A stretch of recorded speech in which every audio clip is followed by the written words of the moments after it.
आप सुन रहे हैं समाचार एजेंसी ऑफ इंडिया की साई न्यूज में ऑडियो बुलेटिन। नमस्कार, ये समाचार एजेंसी ऑफ इंडिया है। अब आप साई न्यूज की समाचार श्रृंखला में बुधवार 9 मार्च 2022 का प्रादेशिक ऑडियो बुलेटिन सुनिए। मुख्यमंत्री शिवराज सिंह चौहान से आज लोकसभा अध्यक्ष ओम बिरला ने मुख्यमंत्री निवास पर सौजन्य भेंट की। मुख्यमंत्री श्री चौहान ने लोकसभा अध्यक्ष श्री बिरला का शाल, श्रीफल और स्मृति चिन्ह भेंट कर स्वागत किया।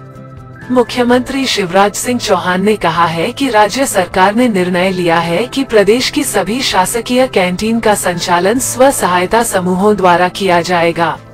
इस ध्येय की प्राप्ति के लिए आज प्रदेश में 127 दीदी कैफे का शुभारंभ किया गया है।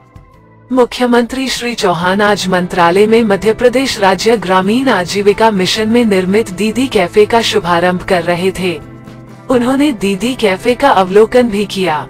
मुख्यमंत्री शिवराज सिंह चौहान ने कहा है कि लोकतांत्रिक व्यवस्था में जन प्रतिनिधियों की जवाबदारी जनता के प्रति है, अतः सदन में जन प्रतिनिधियों का व्यवहार और आचरण लोकतांत्रिक गरिमा के अनुरूप होना चाहिए। सदन में अपने व्यवहार और कार्यप्रणाली से ही विधायकगण जन सामान्य में विधायिका की कार्यप्रणाली के संबंध में श्रेष्ठ भाव और छवि विकसित कर सकते हैं। आने वाली पीढ़ी को सही स्वरूप में यह लोकतांत्रिक परंपराएं और मूल्य सौंपने की दृष्टि से हम पर यह दायित्व भी है। मुख्यमंत्री श्री चौहान मध्य प्रदेश विधानसभा द्वारा आयोजित संसदीय उत्कृष्टता पुरस्कार 2021 के वितरण समारोह को संबोधित कर रहे थे। विधानसभा स्थित मानसरोवर सभागार में आयोजित कार्यक्रम की अध्यक्षता लोकसभा अध्यक्ष श्री ओम बिरला ने की। मुख्यमंत्री शिवराज सिंह चौहान ने कहा कि वर्ष 2022-2023 का बजट सवे भवन्तु सुखिनः सवे सन्तु निरामया, सब सुखी हों, सब निरोग हों, सबका मंगल हो, सबका कल्याण हो के भाव से बनाया गया है। यह वित्तीय प्रबंधन का उत्तम उदाहरण है। विपरीत परिस्थितियों में सामंजस्य बनाते हुए बेहतर वित्तीय प्रबंधन से ऐसा बजट प्रस्तुत करने के लिए वित्त मंत्री जगदीश देवड़ा बधाई के पात्र हैं। यह बजट स्वागत योग्य है। मुख्यमंत्री श्री चौहान ने विधानसभा में बजट प्रस्तुत होने के बाद बजट पर अपना अभिमत व्यक्त करते हुए विधानसभा में मीडिया प्रतिनिधियों से यह बात कही। ये समाचार एजेंसी ऑफ इंडिया है। आप सुन रहे हैं साई न्यूज की समाचार श्रृंखला में बुधवार 9 मार्च 2022 का प्रादेशिक ऑडियो बुलेटिन। आजादी की 75वीं वर्षगांठ पर मनाए जा रहे अमृत महोत्सव के उपलक्ष्य में चंडीगढ़ स्पेशल हैंडलूम एक्सपो में मध्य प्रदेश के रेशम बुनकर अपनी कला और कौशल से निर्मित उत्पादों का प्रदर्शन करेंगे। एक्सपो में उपलब्ध सामग्री सैलानियों के लिए रियायती दरों पर उपलब्ध रहेंगी। एक्सपो 10 मार्च से 30 मार्च 2022 तक होगा। प्रदेश सरकार के वित्त मंत्री का बयान सामने आया है कि प्रदेश सरकार ने सीएम शिवराज सिंह के जन्मदिन पर ही कर्मचारियों को केंद्र सरकार के बराबर 31% डीए यानी महंगाई भत्ता देने का ऐलान किया था। प्रदेश सरकार का बजट पेश करने के बाद बुधवार को वित्त मंत्री जगदीश देवड़ा ने कहा कि मध्य प्रदेश में पुरानी पेंशन लागू करने पर अभी कोई विचार नहीं किया जा रहा है। मध्य प्रदेश के वित्त मंत्री जगदीश देवड़ा ने कहा है कि प्रदेश में पुरानी पेंशन लागू करने का कोई विचार नहीं। हालांकि उन्होंने यह जरूर कहा कि वर्तमान में जो पेंशन लागू है, इसमें आगे कुछ संशोधन कर सकते हैं। आज ही छत्तीसगढ़ सरकार ने अपने राज्य में पुरानी पेंशन लागू करने का ऐलान किया है। प्रदेश पुलिस हेडक्वार्टर में पदस्थ महिला डीएसपी नेहा पच्चीसिया के साथ उनके इंजीनियर पति ने मारपीट की है।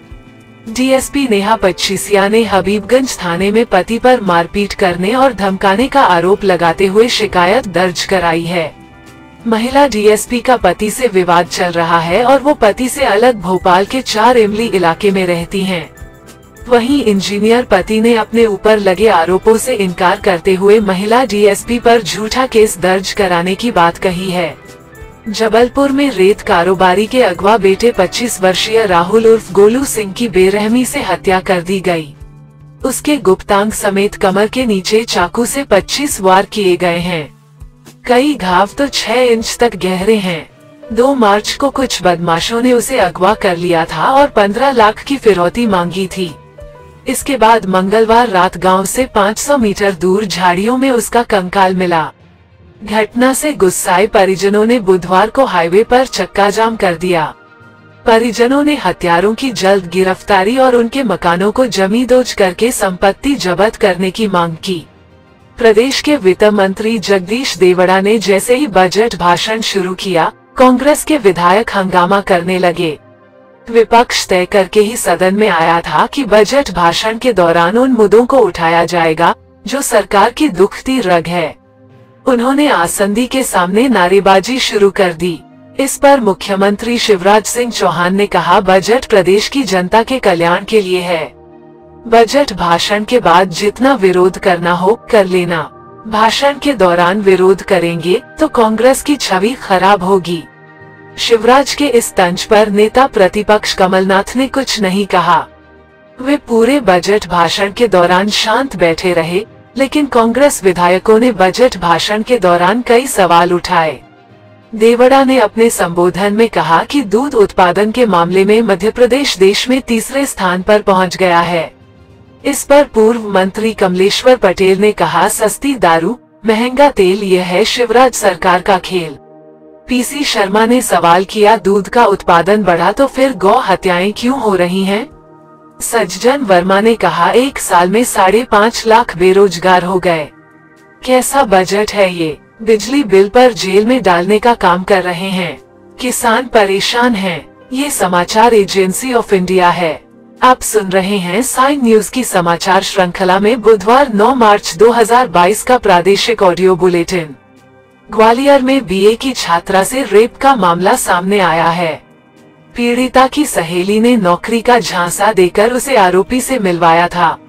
आरोपी ने नौकरी लगवाने की बात कहते हुए कोल्ड ड्रिंक और चिप्स ऑफर किए। ड्रिंक पीते ही छात्रा बेहोश हो गई। इसके बाद छात्रा को दोनों कार से जड़ेरुआ बांध के पास ले गए। वहां आरोपी उसे रेप करता रहा और सहेली ने उसके फोटो और वीडियो बना लिए। पुलिस ने पीड़िता की शिकायत पर दोनों के खिलाफ केस दर्ज कर लिया है। इंदौर के एक गर्ल्स स्कूल में प्यून की गंदी हरकत सामने आई है। स्कूल में परीक्षा चल रही थी और प्यून वहीं बैठकर मोबाइल पर पोर्न वीडियो देख रहा था। स्कूल के अंदर छात्राएं परीक्षा दे रही थी। जिला शिक्षा अधिकारी जब स्कूल में इंस्पेक्शन करने पहुंचे तो प्यून को मोबाइल में पोर्न वीडियो देखते पकड़ा। जिला शिक्षा अधिकारी इंदौर ने मामले में कार्रवाई करते हुए उसे सस्पेंड कर दिया। निलंबन के दौरान अगर उसके आचरण में सुधार नहीं होता है तो उसे बर्खास्त करने की कार्रवाई की जाएगी। आप सुन रहे थे समाचार एजेंसी ऑफ इंडिया की साइन न्यूज की समाचार श्रृंखला में बुधवार 9 मार्च 2022 का प्रादेशिक ऑडियो बुलेटिन। बृहस्पतिवार 10 मार्च 2022 को एक बार फिर हम ऑडियो बुलेटिन लेकर हाजिर होंगे। अगर आपको यह ऑडियो बुलेटिन पसंद आ रहे हो तो आप इन्हें लाइक, शेयर और सब्सक्राइब जरूर करें। साथ ही आपको बता दें कि समाचार एजेंसी ऑफ इंडिया की लाइव स्ट्रीमिंग आरंभ हो गई है। आप समाचार एजेंसी ऑफ इंडिया की वेबसाइट अथवा चैनल पर जाकर इसे 24 घंटे देख सकते हैं। अभी आपसे अनुमति लेते हैं। जय हिंद।